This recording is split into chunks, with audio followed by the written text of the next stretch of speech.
This is the word of the Lord.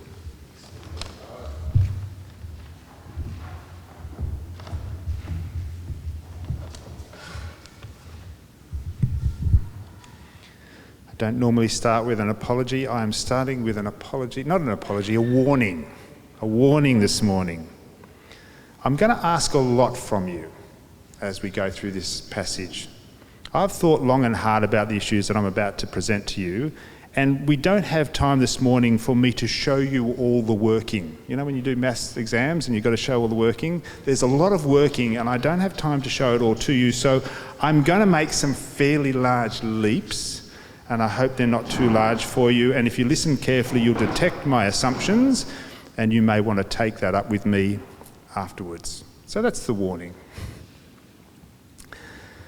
Since the dawn of civilization, human beings have organised and ordered themselves. I think that's a fair assumption. Out of the chaos of fairly undefined and unrestrained, freewheeling and inevitably escalating intertribal conflict, because you see that all through history, this kind of battling with each other, gradually arose ordered societies.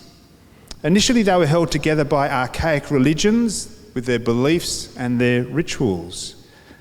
And this came to a kind of brutal zenith in the Roman Empire's clever combining of religion with politics. However, since the time of Christ, there's been a steady kind of separating out of these two organising principles, to the point today that there is a kind of uneasy and unstable alliance between them in many places. It's a fascinating history to plot. It reveals a lot about human nature and the purpose of religion and the limitations of politics. And this history of intertwining stories, such as it had developed up to the moment that we listen in on Jesus talking with his interlocutors, is informing Jesus' response to those who've come to trip him up. So societies really only work when they're organised. The smallest units of a community need order and structure to live well. Even our personal lives work better with a certain amount of order. A person who finds themselves unable to maintain some basic order and structure in their own life quickly becomes something of a liability to themselves and to others around them. Couples, and more particularly I think families, need order and structure if they want to flourish. We all enjoy a certain amount of freedom, but chaotic unpredictability erodes our sense of security and well-being. Now, an interesting example of this is the institution of marriage. It is a chaos-limiting organising practice. It's designed to restrict certain options for us in the pursuit of the well-being of the couple, the children in their care, and the society as a whole. Now, it doesn't always work like that, but a chaotic, unlimited free-for-all is less good every time. And we can be sure of this because the only way an idea like marriage could become so universally accepted by virtually every society is because it's proven to be better than the alternative, which is not having marriage. So much so that our culture, in its kind of hubris, when it decided to be free from the constraints of marriage commitments, because they thought that might work better, very quickly introduced the category of de facto marriage. So even if you opt out of the formalities of marriage, if you live as if you are married, our society soon regards you, and indeed the law regards you, as if you were, in fact, de facto married. We need some freedom-limiting discipline, order and structure if we want to live well. And that is why Rome proved to be such a formidable and dominant world power. The Pax Romana, even though it was maintained at the point of a sword, created an environment in which more people had more opportunity to do better in the ordered society than any other available alternative.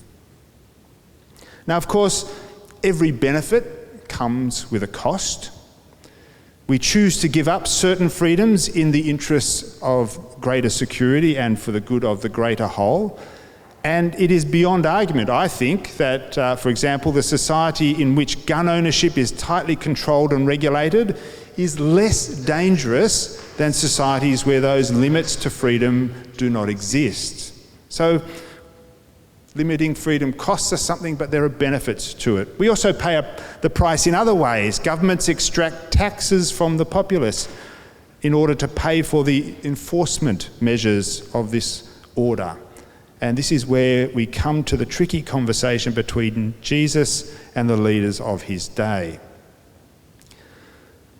One of the more recent forms of learned naivety in our culture, I think, is we have expunged from our awareness the reality that human history is a history of violence. Not that long ago, this violence was everywhere apparent, even in our culture. And it remains obvious and confronting today in many places and many cultures around the world. We are, quite naturally enough, disturbed by the truth regarding just how violent humanity is as a species. It's only in the modern liberal democratic state that this system has allowed us to put some psychological distance between ourselves and our violence, because we have a very clever system that we live in. Violence against groups and particular people still occurs, and I'm not referring to the scuffle at the pub or the robbery that went wrong. I'm referring to the violence that is a necessary part of our society's system. The violence that Monty Python would say, come and see the violence inherent in the system. And there is violence inherent in our system. And the way this works is we relinquish our personal power to the societal systems of, for example, the rule of law. And we place a sober distance between ourselves and the violence meted out to those who break the law. We restrict the freedom of some, we reject the very presence of others, and we do all of this lawfully. I don't do it, you don't do it, it's beyond our control. The politicians don't do it, they merely pass the legislation that talks about it. The police don't do it, they're simply required to do their duty of enforcement, and even the judges don't do it because they're servants to the dictates of the law. The modern liberal democratic state has mastered the art of illusion when it comes to absolving each and every person from the doing of societal violence. And yet, that violence, and even the mere threat of it, is the underpinnings of the stability of our society. Your coins, with the sovereign's likeness on them, they relate to the societal realm of this world, with the underpinnings of that structure. So big assumptions there, right? You still with me? Okay. It is a basic fact that we all live in this worldly society. Even those who seek to go off-grid still relate to the society in some ways. And as soon as you need to do that, to buy something that's manufactured by someone other than you, we need to engage in the worldly society. And we most commonly use the coin of the realm to do that. That's the exchange mechanism that allows us to do that. Yet for some of us, we recognise an alternate and greater sovereign, of an alternate and greater realm. There is some overlap in these two very different realms. More precisely, the worldly one exists within the greater one. But in these most recent days, we have become so forgetful of this reality, many have convinced themselves that the greater realm doesn't really exist at all. Paul writes to the Christians in Rome about submitting to governments and so forth. In Romans 13, he says, every person is to be in subjection to the governing authorities, for there is no authority except from God, and those which exist are established by God. For St. Paul, civic order and government is a social good that operates under the eye of God. and we do well to honour and respect it. It would have to become very, very oppressive, meaningfully oppressive, before the chaos of overthrow should be considered preferable to government. Most of us have no idea about the reality of unbridled destruction that generally ensues when the state is overthrown or fails, but you only have to look in a few places around the world at the moment to get a sense of that. It is a uniquely naive arrogance that prefers chaos to government in our culture. And Jesus here indicates organised civilization, yes, it has its costs, and they are generally worth paying. Yet, we can both recognise the benefits of order over chaos and still be called by a higher order. Generally, in a liberal democracy like ours, these two things do not come into direct conflict. Most of the time, we have the freedom to pursue our particular interests and beliefs. And every so often, there are acute moments when we feel unable to participate in the way the dominant culture is behaving. We might engage in peaceful resistance or protest. We might find a more productive course to take. But the most powerful conflict is essentially the world's systems and culture that seek to co-opt us and even attempt to tell us who we are. And Jesus wants to remind us we are not merely cogs in a dominance machine. Life is not about finding our personal sweet spot between being trodden on and treading on others. That's the importance of the second part of Jesus' answer here, about rendering to God the things that are God's. Whose likeness is on us? To whom do we belong? When we remember whose likeness we bear and to whom we belong, then we remember that our worth is not conditional on where we are situated in some pecking order or how many of those gold coins we have collected. Our worth is intrinsic to who we are as people made in the image of God. Just as Caesar was the guarantor of how much each of his coins was worth, and they maintained their currency wherever the Caesar's realm extended, so our God is the guarantor of our intrinsic worth. Our worth is guaranteed by the infinite God who loves us, and that's what gives us our worth. All the while, of course, the only world we can live in during this mortal life is this one. The systems and cultures of this imperfect world and the environment are the environments we must navigate. And to pretend otherwise is to retreat into fantasy and escapism. It's to detach from the world in which we live and try to construct an imaginary world in which these forces of social gravity are somewhat suspended. And even if we were to manage to do that delusional act for some time, it's a strategy that never ends well.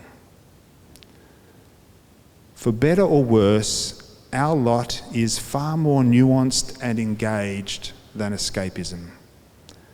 We are faced with the challenges of living in this world while not being conformed by its culture and its system. We have made a choice, a commitment based on a sound conviction. We have decided to follow Jesus.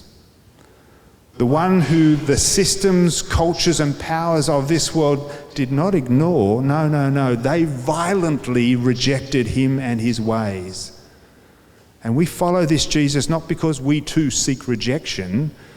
We follow because we have become persuaded that his eternal way is worth pursuing even at the risk of our own rejection. We follow Jesus in the same spirit of love for the world that Jesus himself lived by, died in, and that empowered his resurrection.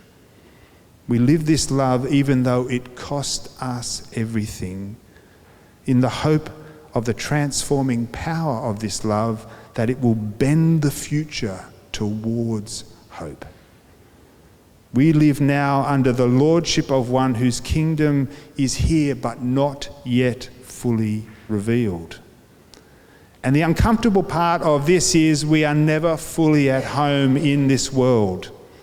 This world will always be dominated by the evolved dominance cultures, and they're the ones that have most effectively used force to constrain otherwise unbridled violence among the people.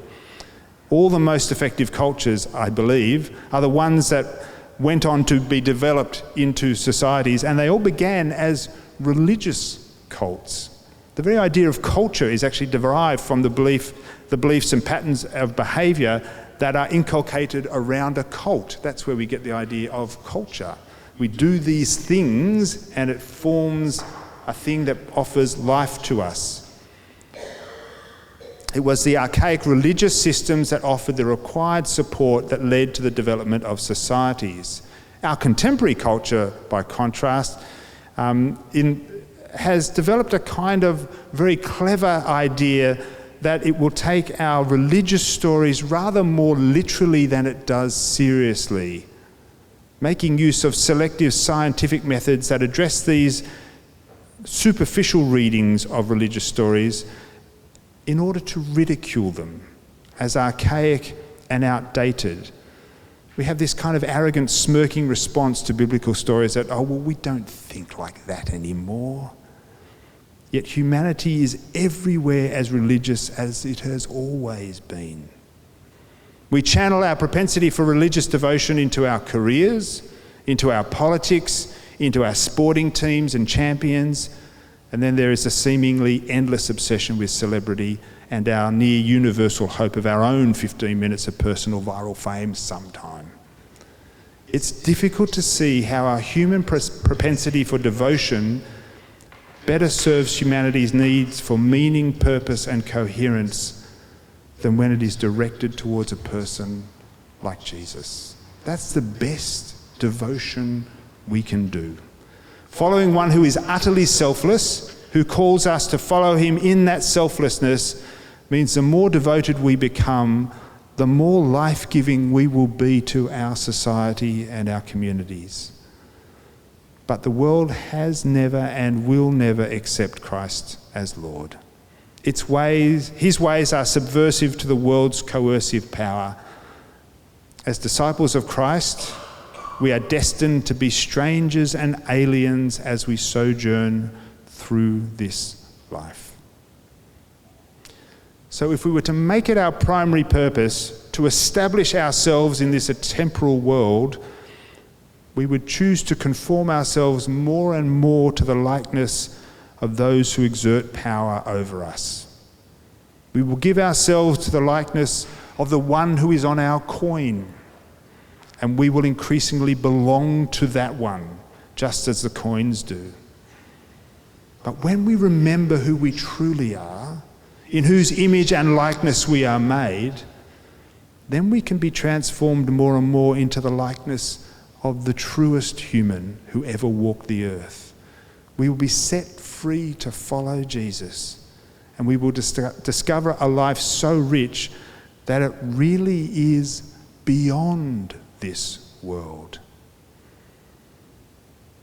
Give to the sovereign Lord that which belongs to the sovereign Lord.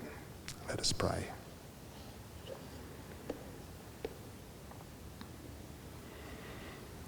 Lord, you leave us in a place of tension, a place where we live in a world that doesn't understand or follow you, and you call us to follow you in this world, to be in but not of. Help us to work out what that means today and tomorrow, and with our priorities and in the way that we treat others, and how we might cast our next vote, and how we spend our time and our money and our energy, and what fires our passions. Help us to live into the life that is beyond this temporal world, that we might bring hope to the world. In your precious name, amen.